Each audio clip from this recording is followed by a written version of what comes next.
Have you ever noticed how some plants struggle during hot, sunny days, while others stay lush, green, and full of life?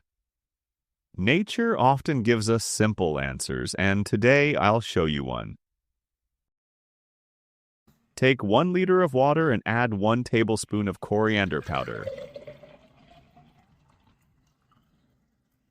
1 tablespoon naturally contains about 694 milligrams of magnesium, an important nutrient that helps plants produce chlorophyll for rich green leaves. Stir well so the magnesium spreads evenly through the water, helping every drop become more effective. Let the mixture sit for 20 to 30 minutes, then strain the liquid. Pour the strained liquid into 2 more liters of water to make 3 liters of natural fertilizer. This creates a gentler solution that's suitable for many different plants.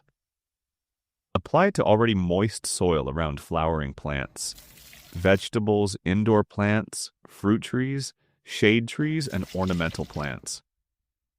Magnesium supports healthy leaf growth, strengthens stems, improves photosynthesis, encourages vigorous growth, and helps flowering and fruiting plants perform better.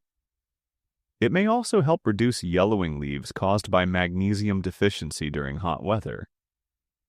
Use this natural fertilizer once every 3 to 4 weeks during the growing season. Avoid overusing it, as balanced nutrition gives the best results. Care for your plants regularly and they'll reward you with healthier growth and a vibrant color. Happy gardening!